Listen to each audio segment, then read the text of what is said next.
Good morning, sunshine. Welcome to another day of the Make Your Damn Bed podcast. Yesterday, I talked about the importance of certain types of relationships and letting people in, and the difference between being single and being in committed relationships. And the whole reason I even went into that ramble yesterday was because I wanted to get to an incredible screenshot that I got from the Brain Coach on Instagram.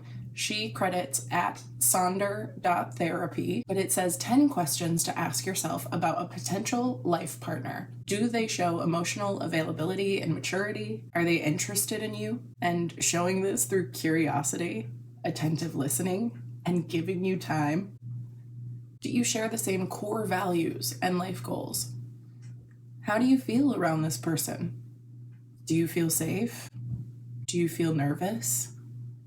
Do they seem like someone who understands the importance of compromise? Do they, at their best, show consistency and reliability? How do they manage conflict? Have they shown respect when you express your boundaries or your needs?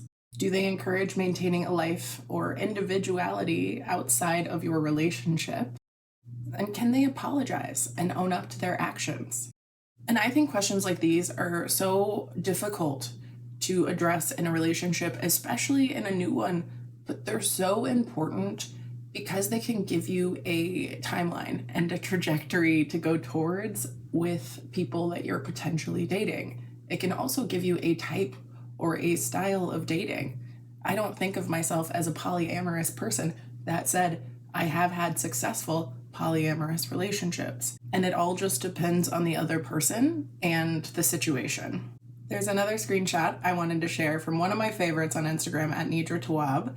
I'm going to be sharing that one on our Instagram as well, but it says uncomfortable things you might need to say to your partner.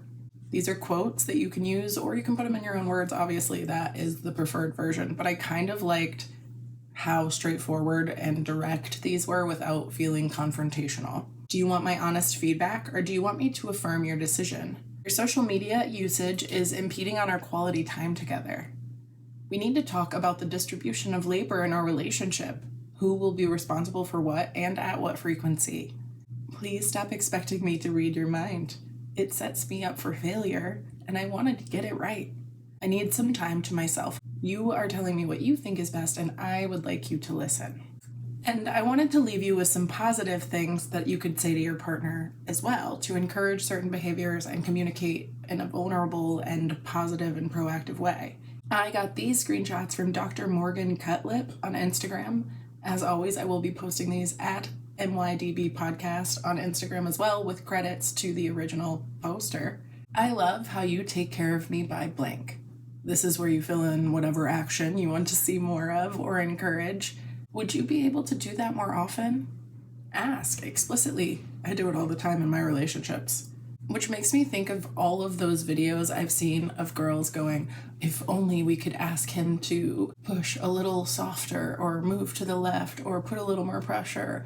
And I'm like, tell him.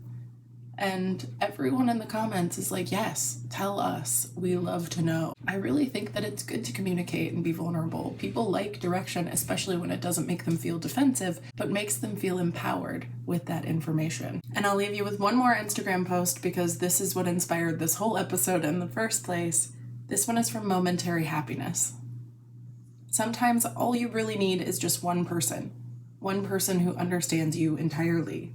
One person who you can share your thoughts with safely, with trust, and without judgment. One person who won't give up on you, nor you on them, no matter how tough things get.